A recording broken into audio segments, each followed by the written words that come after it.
Hello दोस्तों, welcome है आपका फिटर वाला में। दोस्तों आज का ये वीडियो रेलवे साइंस न्यूमेरिकल पर बेस्ड है। ये दोस्तों प्रैक्टिस सेट 2 और इसका पिछला जो प्रैक्टिस सेट 1 है, ये वीडियो अपलोड किया गया था। ठीक है, बहुत अच्छा खासा उसमें आपने रेस्पॉन्स दिया। ठीक है, तो आज ये प्रैक्टिस सेट 2 है, 50 क्वेश्चन आपको इसमें मिलेंगे। तो बिना टाइम वेस्ट किए दोस्तों बढ़ते हैं क्वेश्चन की ओर। 5 मीटर पर सेकंड की गति से गतिशील 22 केजी वजन वाले वस्तु की गतिज ऊर्जा कितनी होगी? 5 मीटर पर सेकंड है, ये किसकी वैल्यू है दोस्तों? 5 मीटर पर सेकंड यानी वेग की वैल्यू है। ठीक है, 22 केजी ये द्रव्यमान की वैल्यू हो गई है। ठीक है, और गतिज ऊर्जा ज्ञात करनी है। गतिज ऊर्जा का फॉर्मूला क्या हो जाएगा दोस्तों? Kinetic energy equal to 1/2 mv²। सीधे इसमें मान रख देंगे भाई। एम का मान जो दिया हुआ है उसको लिखेंगे यहाँ पर, और वी का मान है 5 मीटर पर सेकंड। दोस्तों सभी वैल्यू को इसमें लिख देंगे यहाँ पर 1/2 इंटू, और एम का मान कितना है यहाँ पर 22, और वी का मान कितना है 5 है, 5 का स्क्वायर। कैलकुलेशन करने पर रिजल्ट बन जाएगा 275। 275 क्या दोस्तों? 275 जूल, क्योंकि ऊर्जा क्या होती है दोस्तों? ऊर्जा का मात्रक होता है जूल। नेक्स्ट क्वेश्चन भाई, नेक्स्ट क्वेश्चन क्या है? मास एम के साथ चलती हुई वस्तु की गति ऊर्जा ई के का जो मूल्य क्या होगा यदि इसकी गति को वी से बढ़ाकर 2v 2 गुना किया जाए। अब देखिए, काइनेटिक एनर्जी हमने मान लिया है ई के इक्वल टू 1/2 mv²। ये समीकरण एक मान लिया हमने यहाँ पर। ठीक है, अब वेग को, जो वेग v है, v को बढ़ाकर 2v कर दिया है। इसमें हमने मान लिया है वेग v है। अब इस समीकरण में हम v की जो वैल्यू है वो 2v रखेंगे। ठीक है, अब देखिए e बराबर 1/2 m 2v का होल स्क्वायर इक्वल टू क्या हो जाएगा? 1/2 m 4v स्क्वायर। इस 4 को हम बाहर ले लेंगे, और ये जो फॉर्मूला बनना है ये किस पर बेस्ड है? ये समीकरण 1 से मैच हो रहा है। ठीक है, तो इस आधार पर हम कह सकते हैं कि E बराबर 4 ई के, यानी 4 गुना क्या हो जाएगी? 4 गुना होगी दोस्तों। जो गतिज ऊर्जा है दोस्तों 4 गुना हो जाएगी। गतिज ऊर्जा, ये गतिज ऊर्जा है, इसकी क्या हो जाएगी? 4 गुनी हो जाएगी। क्लियर है कि नहीं? कौन से ऑप्शन में हो जाएगा? ऑप्शन नंबर बी इसका राइट आंसर हो जाएगा। नेक्स्ट क्वेश्चन भाई, नेक्स्ट क्वेश्चन क्या है? पहाड़ से गिर रहे किसी पिंड में क्या होगा? भाई गतिज ऊर्जा और स्थितिज ऊर्जा दोनों होगी। मोस्ट इंपोर्टेंट क्वेश्चन है, पहाड़ से गिर रहे किसी पिंड में क्या होगा? तो दोस्तों गतिज ऊर्जा और स्थितिज ऊर्जा दोनों होगी। नेक्स्ट क्वेश्चन 11 केजी, भाई एम का मान है 11 केजी की एक वस्तु जब भूमि से 5 मीटर की ऊंचाई पर हो तब इसमें निहित निहित ऊर्जा ज्ञात कीजिए। जी का मान है 9.8 मीटर पर सेकंड स्क्वायर। अब ऊंचाई के कारण ऊर्जा क्या होगी दोस्तों? mgh, फॉर्मूला लगेगा mgh। जो डाटा दिया गया है उसको लिख लेंगे। एम का मान 11 केजी, एच का मान 5 मीटर, जी का मान 9.8 मीटर पर सेकंड स्क्वायर। सभी वैल्यू को यहाँ पर रख देंगे, रिजल्ट बन जाएगा 539 जूल। नेक्स्ट क्वेश्चन भाई, 14 केजी की एक वस्तु जब भूमि से 5 मीटर की ऊंचाई पर हो तब उसमें निहित ऊर्जा क्या होगी? जो डाटा दिया गया है उसको लिख लेंगे। एम का मान 14 केजी 5, एच का मान है 5 मीटर, जी का मान 9.8 मीटर पर सेकंड स्क्वायर। बट डाटा जो है ऊर्जा का मान क्या है? mgh। सभी वैल्यू इसमें रख दिया है हमने, रिजल्ट क्या बन जाएगा? 686 जूल। ठीक है दोस्तों। नेक्स्ट क्वेश्चन क्या हो जाएगा यहाँ पर? किसी वस्तु की गतिज ऊर्जा 120 जूल है और इसका द्रव्यमान है 15 केजी। वस्तु का वेग हमें यहाँ पर ज्ञात करना है। तो गतिज ऊर्जा के इक्वल हो जाएगा 120 जूल, और द्रव्यमान हमें दिया हुआ है 15 केजी। यहाँ पर द्रव्यमान दिया हुआ है, यहाँ पर के की वैल्यू दी हुई है, और वेग हमें ज्ञात करना है। तो सूत्र लगा देंगे दोस्तों। सूत्र लगा देंगे के इक्वल टू 1/2 mv²। ये 2 जो है इसकी गुना में चला जाएगा, क्या हो जाएगा यहाँ पर? 2k हो जाएगा। भाई ये जो है के इक्वल टू 1/2 mv² है। ठीक है, ये 2 इधर जाएगा, ये हो जाएगा 2k, और हमें वेग ज्ञात करना है तो m इसके बटे में ले लेंगे हम। क्या हो जाएगा फिर यहाँ पर हो जाएगा 2k बटे में m बराबर हो जाएगा v²। अब v² बराबर सारी जो वैल्यू है वो इसमें रख देंगे। भाई के का मान कितना दिया हुआ है? 120 दिया हुआ है, 2 × 120 बटे में m का मान कितना दिया हुआ है? 15, तो बटे में 15, 15 8 होते हैं 120, 8 बार कट जाएगा, 8 × 2 करेंगे 16 हो जाएगा। v² बराबर आ जाएगा यहाँ पर 16, और स्क्वायर हटता है तो क्या लगता है? रूट लगता है। अंडर रूट 16 का मान कितना हो जाएगा दोस्तों? 4। और वेग का मतलब क्या होता है? मीटर पर सेकंड। दोस्तों देखिए, मीटर पर का मतलब होता है बटे, मीटर पर सेकंड। और यदि जब किसी की भी पावर कुछ नहीं होती, उसकी पावर होती है 1। जब इस पावर को ऊपर लेकर जाते हैं तो हो जाएगा मीटर सेकंड की पावर -1। ठीक है, कहीं कहीं पर क्या होता है इस प्रकार से दिया होता है। क्लियर है कि नहीं? दोस्तों नेक्स्ट क्वेश्चन की ओर बढ़ते हैं। भाई 15 केजी, 15 केजी का मतलब है m का मान है इसकी जो एक वस्तु जो है द्रव्यमान की जो वस्तु है 8 मीटर पर सेकंड के एक समान वेग से गति कर रही है, उस वस्तु की गति ऊर्जा क्या होगी? दोस्तों m का मान है 15 केजी, v का मान है 8 मीटर पर सेकंड, ये हमें क्या करना है? तो k हो जाएगा 1/2 mv²। सारी जो वैल्यू है इसमें रख देंगे, रिजल्ट कितना बन जाएगा यहाँ पर? 480 जूल। क्लियर है कि नहीं दोस्तों? नेक्स्ट क्वेश्चन अति महत्वपूर्ण क्वेश्चन है दोस्तों, वेरी वेरी मोस्ट इंपोर्टेंट। ठीक, अब देखिए कैसे करना है। क्वेश्चन क्या दिया गया है? 0.5 किलोग्राम द्रव्यमान का एक घन चिकनी सतह पर 2.0 मीटर पर सेकंड की गति से चला है। वह 1.0 किलोग्राम की एक अन्य वस्तु से टकराता है, और दोनों जो है वे दोनों एकल वस्तु के रूप में एक साथ आगे बढ़ते हैं। टकराव के दौरान उष्मा नहीं, ऊर्जा की क्षति क्या होगी? ऊर्जा की क्षति क्या होगी? ऊर्जा की क्षति। अब दोस्तों देखिए, टकराने से पहले का हमें यहाँ पर समय लिखना होगा। दोस्तों कुछ जो न्यूमेरिकल हैं उसको आपको इस प्रकार के जो न्यूमेरिकल हैं वो आपको ध्यान रखने होंगे कि ये न्यूमेरिकल इस प्रकार से सोल्व होगा। भाई टकराने से पहले का संवेग, टकराने के बाद का संवेग, तो ये होता है m1v1 प्लस m2v2, और यहाँ पर क्या हो जाएगा? यहाँ पर हो जाएगा m1 प्लस m2। ठीक है, यहाँ पर हो जाएगा v। क्लियर है कि नहीं बताइए? भाई टकराने से पहले जो वेग है वो v1 v2 डिवाइड हुआ है, और टकराने के बाद वो जुड़ जाता है और वेग सिंगल v बचता है। ठीक, अब देखिए भाई जो वैल्यू दी गई है उन सभी वैल्यू को इसमें रख देंगे। जो वेग है, नहीं, जो द्रव्यमान है हमारे पास, ये है m1 की वैल्यू 0.5। ठीक है, v1 की वैल्यू कितनी है? 2 है, ये रख दिया हमने यहाँ पर, प्लस जो v2 है, v2 कितना है दोस्तों? v2 होगा यहाँ पर 0, तो ये 0 हो जाएगा, यहाँ पर लिखने की कोई जरूरत नहीं है। ठीक है, m1 0.5, और m2 कितना है? m2 है यहाँ पर 1। ठीक है, और इंटू v हमें यहाँ पर ज्ञात करना है। तो v बराबर क्या हो जाएगा दोस्तों? यहाँ पर इसको जोड़ेंगे, ये हो जाएगा 1.5। ठीक, इसको जोड़ेंगे, ये हो जाएगा 1। ठीक है, 1 के बटे में जाएगा, ये 1 के बटे में जाएगा 1.5, एक दशमलव हटाई हमने, ऊपर 0 बढ़ गई। ठीक है, 2 से काट देंगे, नहीं 3 से काटेंगे, 3 से नहीं 2 से। भाई ये कटेगा यहाँ पर 5 से, 5 दिया 15, 5 दूनी 10। ठीक है, 2/3 मीटर पर सेकंड, ये आ गया हमारे पास वेग। अब दोस्तों इसके बाद ऊर्जा की क्षति। ऊर्जा की क्षति बराबर होगा ऊर्जा गतिज ऊर्जा में कमी। ऊर्जा की क्षति बराबर क्या होगा दोस्तों? यहाँ पर गतिज ऊर्जा में कमी, तो 1/2 गतिज ऊर्जा में कमी का मतलब होता है 1/2 m एम वी स्क्वायर। अब वी स्क्वायर यानी वेग में ही चेंजेस होगा यहाँ पर, बड़े वेग में से छोटे वेग को यहाँ पर माइनस किया जाएगा। क्लियर है कि नहीं दोस्तों? अब देखिए यहाँ पर जो हमने वेग ज्ञात किया है ये 2/3 है, तो 2/3 2 के बटे में यानी 3 से डिवाइड हो रहा है, ये दो के 3 भाग हो रहे हैं, ठीक। और वहाँ पर जो पहला वेग था वो कितना था, वो 2 था, तो यानी इस बड़े में से छोटे को ही तो घटाएंगे, ठीक है, तभी तो पता चलेगा। तो दोस्तों फाइनल क्या आ जाएगा यहाँ पर फाइनल आंसर क्या आ जाएगा दोस्तों, 0.67 जूल यहाँ पर राइट आंसर आ जाएगा। नेक्स्ट क्वेश्चन दोस्तों, नेक्स्ट क्वेश्चन क्या हो जाएगा, किसी बंदूक से बुलेट दागे जाने पर बुलेट की गति ऊर्जा क्या होगी? तो गति ऊर्जा क्या होगी दोस्तों, बंदूक की तुलना में अधिक होगी। क्लियर है कि नहीं? नेक्स्ट क्वेश्चन 12 केजी यानी m का मान है, एक वस्तु को भूमि से एक निश्चित ऊंचाई पर रखा गया है, यदि वस्तु की स्थितिज ऊर्जा 600 जूल है, यानी किसका मान है, ये k का मान है। तो भूमि के संदर्भ में वस्तु की ऊंचाई क्या कीजिए, g का मान देना है हमें 10 मीटर पर सेकंड स्क्वायर। जो डाटा दिया गया उसको लिख लेंगे यहाँ पर, m का मान कितना है 12 केजी है, k का मान 600 जूल, h हमें ज्ञात करना है, g का मान है 10 मीटर पर सेकंड स्क्वायर। दोस्तों ऊंचाई पर क्या क्या कार्य होता है, mgh। यहाँ से ये दोनों वैल्यू क्या होगा, u के बड़े में चली जाएगी, गुना की चीज कहाँ जाती है, बराबर से उधर जाने पर बड़े में जाएगी, तो u बटे क्या हो जाएगा mg भाई 600 बटे 12 इंटू 10 करेंगे, रिजल्ट कितना बन जाएगा यहाँ पर, दो 1 0 से 1 0 कैंसिल और 12 से 5 आ जाएगा, 5 मीटर ये हो जाएगा आपका आंसर, ठीक है 5 metre, option number D. Next question भाई 20 केजी है, 20 केजी द्रव्यमान है, तो m का मान है, एक वस्तु 10 मीटर पर सेकंड यानी v का मान है, एक समान वेग से आगे बढ़ रहा है, वस्तु द्वारा गतिशील ऊर्जा क्या होगी? गतिशील ऊर्जा मतलब k की वैल्यू, भाई जो डाटा दिया गया उसको लिखेंगे, m का मान है 20 केजी, v का मान है 10 मीटर पर सेकंड और k हमें क्या करना है, तो सीधा डायरेक्ट फॉर्मूला लगाएंगे, k = 1/2 mv स्क्वायर, सभी वैल्यू इसमें रखेंगे, रिजल्ट क्या बन जाएगा 1000 जूल। दोस्तों नेक्स्ट क्वेश्चन यहाँ पर, नेक्स्ट क्वेश्चन क्या हो जाएगा, गुरुत्वाकर्षी स्थितिज ऊर्जा का सूत्र, मोस्ट इंपॉर्टेंट क्वेश्चन दोस्तों, ठीक है। तो ये क्या हो जाएगा यहाँ पर mgh, क्या हो जाएगा गुरुत्वाकर्षी स्थितिज ऊर्जा। आप इस चीज को ना देखते हुए अगर इस चीज को देखेंगे, स्थितिज ऊर्जा का सूत्र क्या होता है, ये होता है mgh, तो क्या हो जाएगा यहाँ पर mgh, option number B. Next question भाई 4 मीटर पर सेकंड की एक समान वेग के साथ चलने वाली एक वस्तु में 120 जूल की गतिशील ऊर्जा होती है, वस्तु का द्रव्यमान कितना होगा? अब दोस्तों जो डाटा दिया गया उसको लिख लेंगे, वेग जो है 4 मीटर पर सेकंड है, यहाँ से हमें पता लगा, ठीक है, ऊर्जा कितनी है, k का मान है 120 जूल और द्रव्यमान हमें ज्ञात करना है, तो गतिज ऊर्जा का फॉर्मूला लगाएंगे 1/2 mv स्क्वायर, ठीक। इसके बाद जो वैल्यू है उसको लिख देंगे, k की वैल्यू है 120 और 1 मिनट दोस्तों, अब देखिए k की वैल्यू कितनी है 120 और 1/2 m हमें ज्ञात करना है और वेग है 4, तो 4 लिखा हमने 4 का होल स्क्वायर। दोस्तों दो जो है ये दो जो है इधर चला जाएगा गुना में, तो 120 × 2 बराबर m × 4 का स्क्वायर 16, ठीक है, 2 से काटेंगे 8 आ जाएगा यहाँ पर, 2 8 16, 8 से काटेंगे 15 8 120, तो रिजल्ट कितना बना 15 केजी, ठीक। नेक्स्ट क्वेश्चन क्या है, पृथ्वी की ओर मुक्त रूप से गिरने वाले पिंड की कुल ऊर्जा में क्या होगा, क्या परिवर्तन होगा? दोस्तों इसमें कोई परिवर्तन नहीं होगा, मोस्ट इंपॉर्टेंट क्वेश्चन, ठीक है। नेक्स्ट क्वेश्चन, ऊर्जा के संबंध में कौन सा कथन सत्य नहीं है, ये नहीं वर्ड को ध्यान रखना जरूर, कौन सा कथन सत्य नहीं है, तो ऑप्शन नंबर डी यहाँ पर राइट आंसर हो जाएगा। रूपांतरण के दौरान निर्गत जो ऊर्जा है वो निर्वात में जाती है, ठीक है। नेक्स्ट क्वेश्चन, 20 केजी के हथौड़े द्वारा प्राप्त विभव ऊर्जा की गणना करें, इसे 10 मीटर की ऊंचाई तक बढ़ाया जाता है। तो दोस्तों देखिए यहाँ पर, ये देखिए यहाँ पर m का मान कितना है 20 केजी है, ठीक, h का मान कितना है 10 मीटर की ऊंचाई, ठीक है, g का मान दोस्तों 10 मीटर पर सेकंड स्क्वायर, ठीक है। अब देखिए 10 मीटर पर सेकंड स्क्वायर हो गया, हथौड़े की विभव ऊर्जा का फॉर्मूला यहाँ पर लगेगा, विभव ऊर्जा यानी पोटेंशियल एनर्जी, स्थितिज ऊर्जा, तो mgh फॉर्मूला लगाएंगे, ठीक है, फॉर्मूला लगाते ही रिजल्ट क्या बन जाएगा 2000 जूल।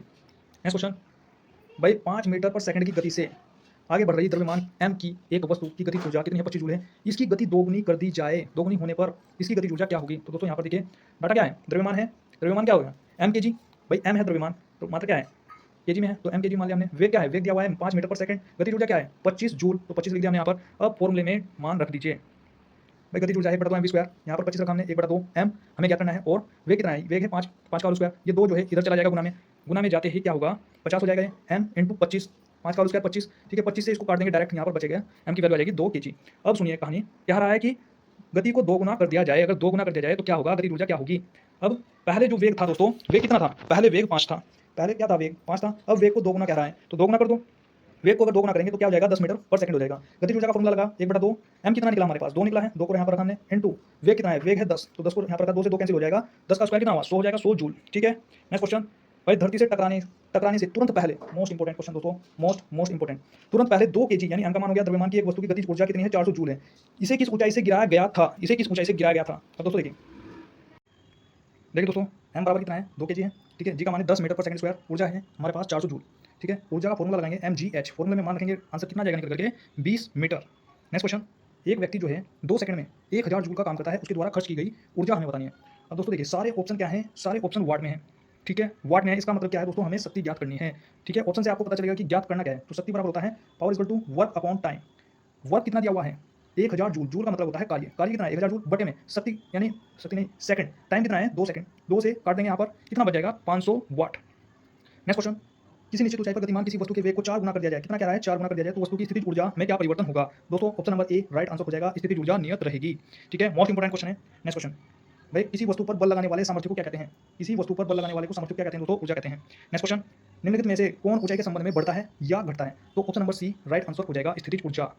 ये भी दोस्तों बहुत बहुत इंपॉर्टेंट क्वेश्चन है, ठीक है। सभी जो क्वेश्चन है दोस्तों यूथ कंपटीशन की जो बुक है उससे लिए गए हैं। नेक्स्ट क्वेश्चन क्या हो जाएगा, 2 केजी का ब्लॉक है, 4 मीटर पर सेकंड की गति से समांतर सतह पर स्लाइड होता है। यह एक बिना दबे हुए स्प्रिंग पर गिरता है तथा उसे तब तक दबाता है जब तक वह ब्लॉक पूरी तरह से गतिहीन न हो जाए। गतिज घर्षण की मात्रा कितनी है? 15 न्यूटन है। स्थिर स्थान स्प्रिंग स्थान कितना है? 10,000 न्यूटन पर मीटर है। स्प्रिंग कितने मतलब कितनी दूरी से मतलब कितनी जो लंबाई है उससे दबता है, ये हमसे पूछा गया है दोस्तों। अति महत्वपूर्ण क्वेश्चन है, मोस्ट इंपॉर्टेंट क्वेश्चन है ये। स्टार लगा लीजिएगा। अब देखिए कैसे सोल्व करना है। जो डाटा दिया गया है उसको आपको लिख लेना है। एम कितना है? 2 केजी है, ठीक है। के कितना है? ये है के। स्प्रिंग स्थान 10,000 न्यूटन पर मीटर। वे कितना है? 4 मीटर पर सेकंड, ठीक है। प्रश्न के अनुसार वो क्या कहता है कि बिना दबे हुए स्प्रिंग पर गिरता है, उसे तब तक दबाया जाता है जब तक वह ब्लॉक पूरी तरह से गतिहीन न हो जाए। अब दोस्तों देखिए, सबसे पहले आप क्या काम करेंगे यहाँ पर, 1/2 mv स्क्वायर इक्वल टू 1/2 के एक्स स्क्वायर। के है स्थान। अब देखिए इसको करना कैसे है, 1/2, ठीक, 1/2। एम का मान कितना है? 2 है, ठीक है। और यहाँ पर वी का मान कितना है? वी का है 4 बराबर के का मान कितना है? यहाँ पर के का मान है दोस्तों 10,000 बटे में क्या है? बटे में ये 2 जो का त्यों गुना एक्स स्क्वायर जो का त्यों, ठीक है। अब ये 2 जो है उधर चला जाएगा, इस 2 से ये 2 कट जाएगा। भाई ये आया यहाँ पर 2 और 4 चौक होते हैं 16, 16 दूनी 32, 32 आ जाएगा। यहाँ पर है 32, ठीक है। और ये 1000 इसके बटे में आएगा, तो यानी 32 बटे 10,000, 1000 नहीं 10,000। तो दोस्तों जितने जीरो नीचे होते हैं ना, जितने जीरो नीचे होते हैं उतने जो है अंक बाद दशमलव आ जाता है। सबसे पहले ये तो चीज़ हम बाद में देखेंगे, इससे पहले दोस्तों रूट लग जाएगा, स्क्वायर हटेगा तो रूट लग जाएगा, ठीक है। तो इसको पहले डिवाइड करेंगे और फिर उसके बाद जितनी नीचे जीरो होंगे उतने अंक बाद दशमलव आ जाएगा। तो दोस्तों एक्स का मान यहाँ से क्या आ जाएगा? 5.5 सेंटीमीटर, 5.5 सेंटीमीटर ये इसका मान आ जाएगा यहाँ से निकल करके। क्लियर है कि नहीं दोस्तों? नेक्स्ट क्वेश्चन, यदि किसी वस्तु का भार 200 न्यूटन है, इसका द्रव्यमान ज्ञात करना है हमें। तो भार इक्वल टू फॉर्मूला होता है m इंटू जी, ठीक है। कितना दिया हुआ है? 200 न्यूटन दिया हुआ है। अब गुरुत्वीय त्वरण जी की वैल्यू होती है 10 मीटर पर सेकंड स्क्वायर। अब देखिए वेट इक्वल टू यानी भार इक्वल टू होता है m इंटू जी, और हमें क्या करना है? द्रव्यमान। तो द्रव्यमान को हमने यहीं पर रखा, जी इसके बटे में चला जाएगा। तो यहाँ से एक नया फॉर्मूला निकल करके आया है, वो फॉर्मूला है m equal to W upon G. जो वैल्यू दी गई है उसको लिख लेंगे यहाँ पर। भाई डब्ल्यू का मान कितना है? डब्ल्यू का मान है 200 न्यूटन बटे जी का मान कितना है? 10 मीटर पर सेकंड स्क्वायर। काट देंगे एक जीरो से एक जीरो, 20 kg यहाँ पर निकल करके आ जाएगा। नेक्स्ट क्वेश्चन 450 नहीं 450। नेक्स्ट क्वेश्चन 450 भार वाली जो लड़की है उसका द्रव्यमान कितना होगा? अब देखिए भाई डब्ल्यू बराबर कितना है? वेट जो भार दिया हुआ है 450 है, डब्ल्यू बराबर होता है m इंटू जी, ठीक। तो m इंटू जी की जो वैल्यू दी गई है दोस्तों, नहीं डब्ल्यू की जो वैल्यू दी गई है, भार की जो वैल्यू दी गई है दोस्तों, भाई भार बराबर होता है m इंटू जी, ठीक। और भार की जो वैल्यू दी गई है 450 है, ठीक है। m इंटू जी, m का मान द्रव्यमान पूछा है तो m कांस्टेंट रहेगा। जी का मान कितना है? 10 है, एक जीरो से एक जीरो कितना आ गया है? 45 यहाँ पर द्रव्यमान आ जाएगा। क्लियर है कि नहीं दोस्तों? ये द्रव्यमान आ जाएगा। लेकिन ऑप्शन जो है सारे क्या हैं? ऑप्शन जो है दोस्तों अगर पॉइंटों में हो तो हमें 9.8 लेकर के चलना होगा यहाँ पर 9.8। अब दोस्तों 9.8 रखेंगे तो रिजल्ट कितना बनेगा? 45.9। तो ये भी इस चीज़ का भी ध्यान रखना होगा दोस्तों। अगर एक भी ऑप्शन पॉइंटों में है तो हमें रखना पड़ेगा 9.8 मीटर पर सेकंड स्क्वायर। जी की वैल्यू ये रखनी होगी। नेक्स्ट इंपॉर्टेंट फैक्ट दोस्तों, किसी वस्तु के द्रव्यमान का मापन किसका मापन कहलाता है दोस्तों? जड़त्व का मापन कहलाता है। किसी वस्तु के जड़त्व को निम्नलिखित में से किसमें मापा जाता है? द्रव्यमान में। किसी पदार्थ की प्रति इकाई आयतन पर द्रव्यमान क्या कहलाता है दोस्तों? घनत्व कहलाता है, ठीक है। नेक्स्ट दोस्तों, किसी ऑब्जेक्ट का क्या नियत है और स्थान बदलने पर नहीं बदलता है? क्या है? वो होता है द्रव्यमान। अगर द्रव्यमान का स्थान भी बदल दे तो द्रव्यमान बदलता नहीं है। नेक्स्ट क्वेश्चन, भाई किसी पिंड का समय कितना है? 50 किलोग्राम मीटर पर सेकंड है और वेग है 5 मीटर पर सेकंड। पिंड का द्रव्यमान क्या होगा? डाटा जो दिया हुआ है उसको लिख लेंगे, p बराबर होता है m इंटू वी। कितना दिया हुआ है? 50 किलोग्राम मीटर पर सेकंड।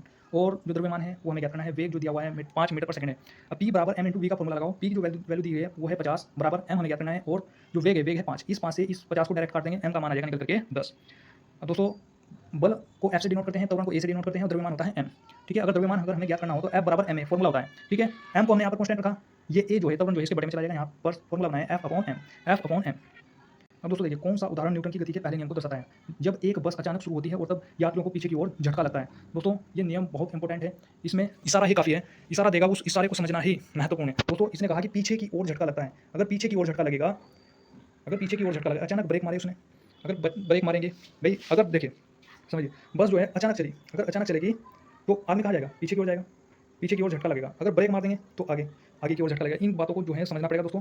देखिए कौन सा उदाहरण न्यूटन की गति के पहले नियम को दर्शाता है? जब एक बस जो है अचानक शुरू होती है तब यात्रियों को पीछे की ओर, यानी बस अचानक चलना शुरू करती है, चलना प्रारंभ करती है तो यात्रियों को पीछे की ओर झटका लगता है। ये क्या है? न्यूटन का फर्स्ट लॉ। नेक्स्ट, यदि हम पेड़ की शाखा को तेजी से हिलाएं तो कुछ पत्तियां पेड़ से अलग हो जाती हैं। यह किस नियम के कारण है? किसके कारण होता है? जड़त्व के। गति का तीसरा नियम किसके और वेग के बीच संबंध को दर्शाता है? स्थिति और वेग के बीच संबंध को दर्शाता है। थर्ड नियम क्या है? v square minus u square equal to 2as। v क्या है? वेग है। u क्या है? v है अंतिम वेग, u है प्रारंभिक वेग और a है त्वरण ऐसे दूरी। नेक्स्ट क्वेश्चन, भाई 3 kg की एक पिस्तौल से 180 मीटर पर सेकंड के वेग से 40 ग्राम की गोली क्षैतिज रूप से चलाई जाती है। पिस्तौल का प्रतिघाती वेग क्या होगा? दोस्तों न्यू क्वेश्चन है, ध्यान से समझिएगा। भाई पिस्तौल का जो संवेग है वो बराबर होगा माइनस गोली के संवेग के, माइनस ऋणात्मक होगा दोस्तों, M V equal to minus में एम वी। जो वैल्यू दी गई है उसको लिख लेंगे यहाँ पर। अब दोस्तों देखिए m है 3 kg, 1 kg में होते हैं 1000 ग्राम, 1000 से गुना कर देंगे, 1000 से गुना कर देंगे, ये हो जाएगा 3000, ठीक है। इंटू v, v कॉन्स्टेंट यहाँ पर बराबर माइनस में माइनस लिखेंगे, और वेग कितना है यहाँ पर, नहीं जो द्रव्यमान है, द्रव्यमान कितना है 40 ग्राम है, इंटू वेग कितना है, वेग है दोस्तों 180, तो 180 लिखा, 10 से 10, 10 से 10 कितना आया कैलकुलेशन करने पर दोस्तों, ये इसके बटे में आ जाएगा 4 × 18 बटे में आ जाएगा 30, कैलकुलेशन करने पर आ जाएगा माइनस के 2.4 मीटर पर सेकंड, माइनस के 2.4 मीटर पर second, option number C. Next question, भाई इंपॉर्टेंट फैक्ट है, गति का दूसरा नियम किससे संबंधित है, संवेग से, न्यूटन का गति का दूसरा नियम। दोस्तों इसमें क्या हो जाएगा, बल के प्रभाव को समझने में सहायक है। न्यूटन का जो दूसरा नियम है दोस्तों, वो बल के प्रभाव को समझने में सहायक है। न्यूटन के गति के नियमों का प्रकाशन कब हुआ, 1687 ईस्वी में हुआ है। कब हुआ है, 1687 ईस्वी में। नेक्स्ट, गति का द्वितीय नियम। भाई जो गति का द्वितीय नियम है वो संबंधित किस चीज़ से है, किसी पदार्थ नहीं किसी वस्तु की गति के परिवर्तन की दर शुद्ध बल की दिशा वस्तु पर लागू बल के अनुपातिक होती है, शुद्ध बल के अनुपातिक होती है, ठीक है। इस जो नियम से जो दूसरा नियम है दोस्तों, बल की परिभाषा मैच होती है। क्वेश्चन इस प्रकार से भी आता है, ठीक है। नेक्स्ट भाई साहब, नेक्स्ट क्वेश्चन क्या हो जाएगा यहाँ पर, बल की जो परिभाषा है किस आधार पर है, न्यूटन के गति के पहले नियम पर बल की परिभाषा। नेक्स्ट क्वेश्चन, गति का द्वितीय नियम किससे संबंधित है, किसी वस्तु की गति के परिवर्तन की दर शुद्ध बल की दिशा वस्तु पर लागू शुद्ध बल के अनुपातिक शुद्ध बल के अनुपातिक होती है। नेक्स्ट, बल की परिभाषा किस आधार पर है, न्यूटन के गति के पहले नियम पर। नेक्स्ट, एक 70 kg का आदमी 50 न्यूटन के बल से 50 kg के आदमी को धक्का देता है, 50 kg वाले आदमी ने दूसरे व्यक्ति को कितने बल से धकेला है। दोस्तों ये क्वेश्चन जो है इंपॉर्टेंट है और न्यूटन के तीसरे नियम पर आधारित है, प्रतिक्रिया के बराबर परंतु विपरीत दिशा में प्रतिक्रिया होती है। तो क्या जाएगा 50 न्यूटन। यहाँ से दोस्तों बल फोर्स पर आधारित क्वेश्चन है। भाई यदि 10 न्यूटन और 5 न्यूटन के दो बल वस्तु पर एक ही दिशा में लगाए जाते हैं तो वस्तु पर कार्यरत कुल बल कितना होगा। तो परिणामी बल फॉर्मूला होता है F1 का होल स्क्वायर अंडर रूट के अंदर प्लस F2 का whole square plus 2F1 into F2 into cos theta. दोनों बल एक ही दिशा में कार्यरत है तो इसलिए थीटा के बराबर क्या हो जाएगा 0 डिग्री, और कोस 0 डिग्री का मान होता है 1। बात समझ में आई कि नहीं। तो जब 0 हो जाएगा, कोस 0 डिग्री का मान 1 है, तो यहाँ पर रखेंगे हम, तो ये क्या कर देगा यहाँ पर 1 कर देगा इसको, तो यानी कोस थीटा यहाँ पर हट जाएगा। क्या बच जाएगा 2F1 इंटू F2 बच जाएगा कि नहीं, ठीक है। तो इस चीज़ को मैं क्या लिख सकता हूँ, इस चीज़ को लिख सकता हूँ F1 प्लस F2 का होल स्क्वायर, जैसे A प्लस B का होल स्क्वायर बनना है कि नहीं बनना है, F1 का होल स्क्वायर F2 का whole square plus 2F1 into F2, ठीक। तो ये स्क्वायर इस रूट को खत्म कर देगा, ये बच जाएगा F1 प्लस F2। अब बस इनके मान रख दीजिए, F1 का मान है 10, F2 का मान है 5, रिजल्ट कितना बना 15 न्यूटन। बात समझ में आ रही कि नहीं आ रही। नेक्स्ट क्वेश्चन क्या है, भाई मुक्त रूप से गति करने में सक्षम 10 kg द्रव्यमान की एक वस्तु पर जब 10 न्यूटन का बल लगाया जाता है तो इनमें से कौन सा कथन लागू होगा। अब देखिए दोस्तों, भाई m का मान है 10 kg, f का मान है यहाँ पर, f का मान कितना है 10 न्यूटन है, और f बराबर होता है m इंटू ए। तो यहाँ पर a बराबर क्या हो जाएगा f अपॉन m, मान रखते ही यहाँ पर रिजल्ट बन जाएगा 1 मीटर पर सेकंड स्क्वायर, ठीक है। अब दोस्तों ये चीज़ देखिए, यदि एक वस्तु दोनों सिरों से पकड़कर खींची जाती है तो उस पर लागू बल को क्या कहा जाता है, इसके अंतर्गत आता है वो खिंचाव के अंतर्गत, वहाँ पर क्या होगा खिंचाव, ठीक है दोस्तों। अब दोस्तों देखिए, यदि एक वस्तु दोनों सिरों से पकड़कर खींची जाती है तो उस पर लागू बल को क्या कहा जाता है, तो उसको कहा जाता है दोस्तों खिंचाव। क्लियर यहाँ तक। नेक्स्ट, एक स्थिर बल 2 सेकंड की अवधि के लिए 5 किलोग्राम द्रव्यमान की वस्तु पर कार्य करता है और यह वस्तु के वेग यानी 4 मीटर पर सेकंड से 7 मीटर पर सेकंड तक बढ़ा देता है। प्रयुक्त बल की गणना कीजिए। देखिए दोस्तों, जो डाटा दिया गया उसको लिख लेंगे आप यहाँ पर, ठीक। F बराबर होता है ma, ठीक है भाई, F बराबर होता है ma। तो m कितना है 5 है और a कितना है, a आपको यहाँ पर निकालना पड़ेगा। ये है different type, most important question दोस्तों। पहले त्वरण क्या करना पड़ेगा, त्वरण का फॉर्मूला होता है वेग में परिवर्तन की दर बटे समय। तो वेग कितना है, वेग है 7, और दोस्तों देखिए बड़े में से छोटा घटाया जाता है v2 माइनस v1, तो बड़े में से छोटा 7 माइनस 4/2, समय है 2 सेकंड। तो यहाँ पर त्वरण आ जाएगा 3/2, तो 3/2, और जो द्रव्यमान है 5। तो दोस्तों यहाँ पर आ जाएगा 5 या 15/2 और डिवाइड करेंगे, यहाँ पर रिजल्ट बन जाएगा 7.5 न्यूटन। बल का मात्रक क्या होता है, न्यूटन होता है। देखिए समझिए इस चीज़ को, इसमें हमारे पास ये वैल्यू थी F बराबर, यानी बल ज्ञात करना था हमें, और हमें पता है F बराबर होता है ma। तो केवल हमारे पास ये वैल्यू थी द्रव्यमान की, और ये वैल्यू थी हमारे पास प्रारंभिक वेग, अंतिम वेग, समय। तो हमने क्या काम किया, ये फॉर्मूला होता है वेग में परिवर्तन की दर बटे समय, v माइनस अंतिम वेग माइनस प्रारंभिक वेग बटे समय। तो इससे हमने त्वरण ज्ञात किया। त्वरण ज्ञात करते ही यहाँ पर जो बल का सूत्र है F बराबर ma, उसमें हमने मान रखते ही आंसर ले आए। नेक्स्ट क्वेश्चन की ओर बढ़ेंगे, फटाफट क्वेश्चन की ओर चलेंगे। भाई 30 मीटर पर सेकंड के वेग से गतिमान 100 ग्राम द्रव्यमान की एक क्रिकेट गेंद को खिलाड़ी द्वारा 0.05 सेकंड में रोक दिया जाता है। खिलाड़ी द्वारा लगाया गया औसत बल क्या होगा, औसत बल। देखिए भाई प्रारंभिक वेग है 30 मीटर पर सेकंड, ठीक। जो द्रव्यमान है 100 ग्राम, पहले इसको किलोग्राम में चेंज करेंगे 0.1 kg, और सेकंड जो है समय है 0.005 सेकंड। यहाँ पर दोस्तों फॉर्मूला लगेगा, फॉर्मूला ये है संवेग में परिवर्तन की दर। संवेग होता है p बराबर होता है mv, लेकिन वेग में परिवर्तन है ना, तो v अंतिम माइनस प्रारंभिक वेग और बाहर है m, ठीक है। इसमें मान रखेंगे रिजल्ट बन जाएगा माइनस क्या आ जाएगा 3.0, ठीक है 3.0। अभी क्या है, अभी आंसर नहीं आया है। भाई संवेग में परिवर्तन कितना है, -3 आया है। आवेग का फॉर्मूला होता है औसत बल इंटू समय। मोस्ट इंपोर्टेंट क्वेश्चन दोस्तों, देखिए आवेग क्या करना है ना, आवेग का फॉर्मूला हो जाएगा औसत बल इंटू समय। औसत बल हमने कांस्टेंट रखा, ये समय जो है इसके बटे में आएगा, और आवेग बटे समय आ जाएगा यहाँ पर फॉर्मूला निकल करके। आवेग हमने जो है, आवेग दिया हुआ है क्वेश्चन में, दिया हुआ है कि नहीं दिया हुआ। देखिए भाई, देखिए दोस्तों F बराबर हो जाएगा आवेग बटे समय। आवेग कितना है, आवेग है दोस्तों, संवेग में परिवर्तन की जो दर है वो हो जाएगा यहाँ पर आवेग, ठीक है। आवेग बराबर क्या होता है, औसत बल गुणा समय। और यहाँ पर आवेग जो है,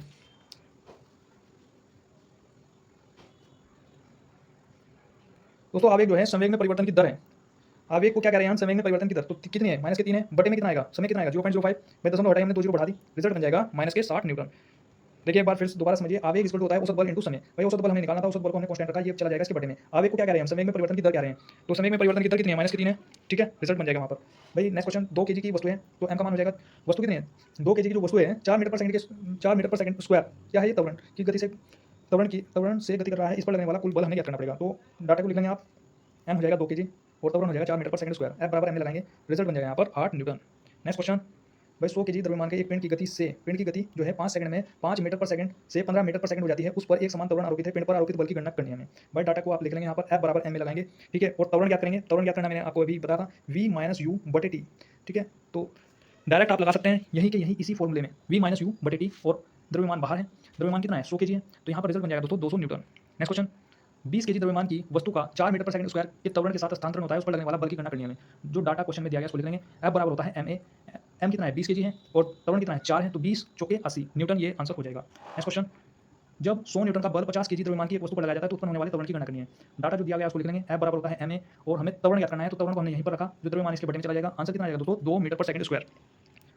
नेक्स्ट क्वेश्चन, भाई एक स्थिर बल 2 सेकंड, ये समय दिया हुआ है, 5 केजी ये m का मान है, कि वस्तु से कार्य करता है तो वस्तु के वेग को 6 मीटर पर सेकंड से 8 मीटर पर सेकंड बढ़ा देता है, ठीक है। तो जो डाटा दिया गया उसको लिख लेंगे यहाँ पर, ठीक है। f बराबर होता है ma, इसी में ही हमें त्वरण ज्ञात करना है v माइनस यू बटे टी, सारी वैल्यू को रख देंगे, रिजल्ट बन जाएगा 5 न्यूटन। f बराबर ma होता है, f यानी बल का मतलब होता है न्यूटन, इसलिए यदि 25 केजी द्रव्यमान वाली कोई वस्तु 8 मीटर सेकंड की पावर -2 यानी 8 मीटर पर सेकंड स्क्वायर के समान त्वरण से गति करता है तो वस्तु द्वारा लगाएगा बल ज्ञात कीजिए। डाटा हमारे पास ये है, f बराबर ma लगाया हमने और मान रखते ही रिजल्ट बन जाएगा 200 न्यूटन, ठीक है। दोस्तों एक ही प्रकार के सवाल हैं, इसलिए एक्सप्लेनेशन का कोई इसमें वो नहीं है ज़्यादा, ठीक है।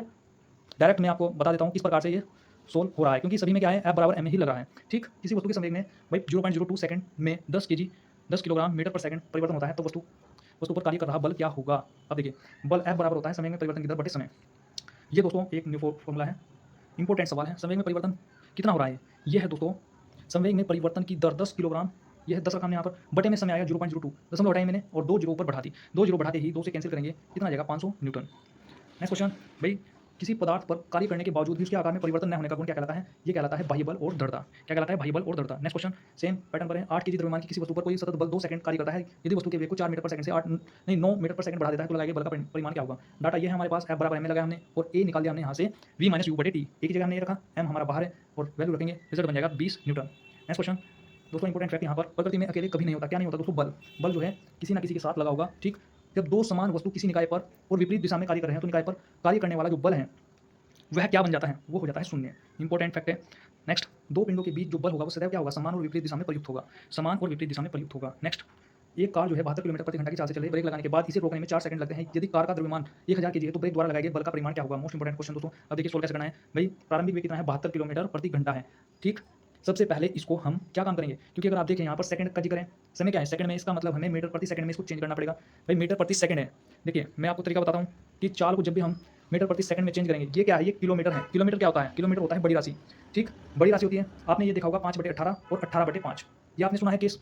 भाई ये है किलोमीटर और हमें बदलना है मीटर प्रति सेकंड में, जिसमें बदलना है दोस्तों, बदलना हमें छोटी राशि में है तो छोटी राशि है तो छोटा नंबर ऊपर 5/18 से गुणा कर देंगे। अगर बदलना होता मुझे किलोमीटर प्रति घंटा में, किलोमीटर प्रति घंटा में, तो किलोमीटर क्या है, ये बड़ी राशि है मीटर की अपेक्षा, तो बड़ा नंबर ऊपर 18/5। बात समझ में आई कि नहीं दोस्तों, ठीक। तो 72 इंटू मुझे बदलना है मीटर प्रति सेकंड में, मीटर क्या है छोटी राशि तो 5/18, 18 से काटेंगे कितना आ जाएगा 20 मीटर प्रति सेकंड।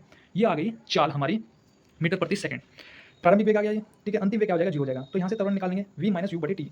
भाई अंतिम वेग 0 है तो 20/4, रिजल्ट बन जाएगा माइनस में -5 मीटर पर सेकंड स्क्वायर। दोस्तों ये माइनस चिन्ह दर्शाता है ऋणात्मक मंदन को ये दर्शाएगा, ठीक है। m कितना है 1000 यानी 10 की घात में इसको 3 लिख सकता हूँ यहाँ पर। भाई एक के आगे जितने जीरो होते हैं उतनी पावर लग जाती है। अब देखिए बल हमें क्या करना है, तो बल का फॉर्मूला लगाएंगे f बराबर ma। m कितना है 10 की घात 3 है और a कितना है, a निकाला है हमने -5, ठीक है दोस्तों। सभी ऑप्शन क्या है, माइनस में नहीं है भी, यानी 5 × 10 की घात 3 कर देंगे न्यूटन, ये हो जाएगा आंसर आपका। बात समझ में आई कि नहीं दोस्तों, ये बताइए। नेक्स्ट क्वेश्चन की ओर बढ़ेंगे। इंपॉर्टेंट फैक्ट है, किसी वस्तु पर कार्य करने वाले गुरुत्व बल को क्या कहते हैं, किस रूप से जाना जाता है, उसको जाना जाता है भार से। कोई वस्तु सतत चाल से गति करती है जब इस पर कोई क्या ना लग रहा हो, बल ना लग रहा हो, क्या ना लग रहा हो दोस्तों, बल न लग रहा हो। नेक्स्ट, जब स्थिर बल किसी वस्तु पर 3 सेकंड की अवधि के लिए 8 केजी के द्रव्यमान के साथ कार्य करता है तो यह वस्तु के वेग को 4 मीटर पर सेकंड से 6 मीटर पर सेकंड बढ़ा देता है, प्रयुक्त बल की गणना करनी है। दोस्तों देखिए जो डाटा है आपके पास उसको लिख लिया हमने, ठीक है। f बराबर m लगाया हमने, हमने देखा F बराबर एम में हमारे पास त्वरण नहीं है, तो त्वरण को पहले ज्ञात करेंगे v माइनस यू बटे टी, यहाँ से आ जाएगा 2/3, 2/3 8 इंटू 2/3 करेंगे, रिजल्ट बन जाएगा 5.33 न्यूटन। नेक्स्ट क्वेश्चन, 100 केजी द्रव्यमान वाली एक वस्तु को 6 सेकंड में 5 मीटर पर सेकंड से 17 मीटर पर सेकंड के वेग से एक समान रूप से त्वरित किया जाता है, वस्तु पर लगाए गए बल हमें ज्ञात करना है। डाटा हमारे पास ये है, ठीक है, लिख लिया हमने। त्वरण हम ज्ञात कर लेंगे यहाँ पर v2 माइनस v1 बटे टी, ठीक है, कर लिया हमने ज्ञात। अब टी क्या है, टी दिया हुआ है 6 सेकंड, यहाँ पर आप देख सकते हैं टी दिया है 6 सेकंड। त्वरण हमने ज्ञात किया 17 में से 5 के कितने 12, 6 से काटेंगे 2 मीटर पर सेकंड स्क्वायर, ये त्वरण आ गया हमारे पास। फॉर्मूला लगाएंगे F बराबर एम में, रिजल्ट बन जाएगा 200 न्यूटन। ठीक है दोस्तों, मैंने एक भी सवाल यहाँ पर छोड़े नहीं है। अब यहाँ से क्या है, ये एक चैप्टर है सभी क्वेश्चन यूथ कंपटीशन से ही दोस्तों। अब यहाँ पर कुछ इंपॉर्टेंट चैप्टर हैं, एक चैप्टर पर बेस्ट क्वेश्चन है, ठीक है दोस्तों। सारे क्वेश्चन जो है यूथ कंपटीशन से ही लिए गए हैं। नेक्स्ट क्वेश्चन क्या है, चांदी का अपेक्षित घनत्व कितना है, 10.3 है। पानी का घनत्व है 10⁻³ किलोग्राम प्रति मीटर क्यूब, ठीक है। ऐसा ही मात्रक में चांदी का घनत्व क्या होगा। सबसे पहले आप क्या काम करेंगे, यहाँ पर आप देख सकते हैं भाई, ऐसा ही मात्रक में जो चांदी का घनत्व है हमने लिखा है यहाँ पर 10.8, ठीक है 10.8 लिखा हमने। और जो घनत्व है पानी का वो कितना है, 10⁻³ किलोग्राम पर मीटर क्यूब। इन दोनों की गुणा कर देंगे, इसका ये रिजल्ट बन जाएगा। यहाँ पर चांदी का घनत्व कितना आ जाएगा, इन दोनों की गुणा करते ही चांदी का घनत्व आ जाएगा। नेक्स्ट, चांदी का घनत्व ये दिया हुआ है और पानी का घनत्व ये दिया हुआ है। चांदी का अपेक्षित घनत्व क्या होगा, फॉर्मूला लगेगा दोस्तों यहाँ पर अपेक्षित घनत्व इक्वल टू चांदी का घनत्व बटे पानी का घनत्व। तो जो चांदी का घनत्व दिया है कितना दिया हुआ है, 10.8 लिखा हमने, और पानी का जो घनत्व है कितना है 10⁻³ भाई, 10⁻³ से 10⁻³ कैंसिल हो जाएगा, रिजल्ट बन जाएगा यहाँ पर 10.8। और इंपॉर्टेंट फैक्ट क्या है, अपेक्षित घनत्व का कोई मात्रक यहाँ पर नहीं होता है। नेक्स्ट, एक अल्कोहल का क्वथनांक कितना है, 78 डिग्री सेंटीग्रेड। केल्विन पैमाने पर तापमान कितना होगा भाई, C/5 F माइनस 32/9 और R/4 ये रिलेशन है दोस्तों। और K माइनस 273/5 ये रिलेशन है दोस्तों।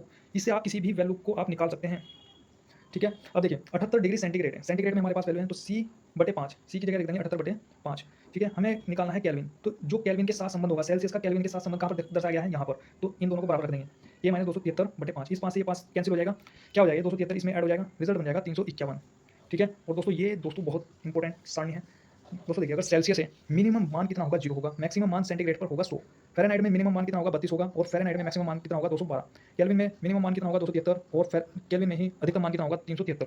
और दोस्तों ये है दोस्तों, इसमें जो मान होगा ये होगा 0 और अधिकतम मान होगा 80, ठीक है। नेक्स्ट, लंगर डालकर रोकी हुई एक नाव लहरों से घिरी हुई है, जिसका तरंग दैर्ध्य है 125 मीटर। चलती हुई तरंगों के चढ़ाव की गति कितनी है, 25 मीटर पर सेकंड है। इसके हिलने की आवृत्ति क्या होगी दोस्तों। देखिए भाई लैम्डा जो है, लैम्डा तरंग दैर्ध्य को लैम्डा से प्रदर्शित करते हैं, कितना है 125 है, वे कितना है 25 मीटर पर सेकंड है। आवृत्ति का फॉर्मूला यहाँ पर हो जाएगा v बराबर n इंटू लैम्डा, ये फॉर्मूला है दोस्तों। यहाँ से n का मान क्या हो जाएगा, ये तरंग दैर्ध्य इसके बटे में चला जाएगा।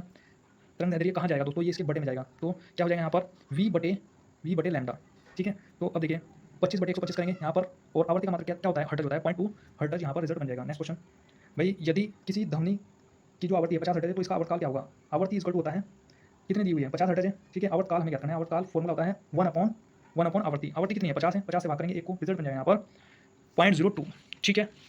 नेक्स्ट भाई, नेक्स्ट क्वेश्चन है, कंपन कर रही वस्तु का समय अंतराल कितना है, 0.04 सेकंड है। तरंग की आवृत्ति क्या होगी भाई, आवर्ती जो है, आवर्ती कितनी है, नहीं आवर्तकाल कितना है, समय अंतराल का मतलब है आवर्तकाल कितना है 0.04 सेकंड। आवर्ती हमें क्या करनी है, आवर्ती बराबर क्या हो जाएगा, आवर्ती बराबर आ जाएगा 1 आवर्तकाल, ठीक है। ध्यान रखना इस चीज़ को, ये दोनों एक दूसरे के अपोजिट होते हैं। अगर यहाँ पर आवर्तकाल है तो यहाँ पर आवर्ती होगी, अगर यहाँ पर आवर्ती है तो यहाँ पर आवर्तकाल होगा, ठीक है।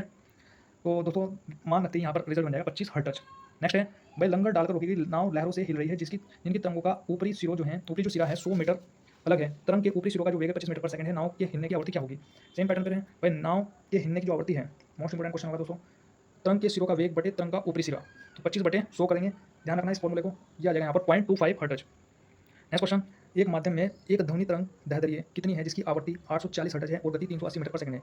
तो दोस्तों पूछा गया है इसमें कि एक माध्यम में ध्वनि तरंग की तरंग दैर्ध्य यानी लैम्डा का मान पूछा गया है, v बराबर होता है n इंटू लैम्डा। तो लैम्डा बराबर क्या हो जाएगा, v/n हो जाएगा, v/n हो जाएगा, ठीक है। तो रिजल्ट बन जाएगा यहाँ पर 0.45।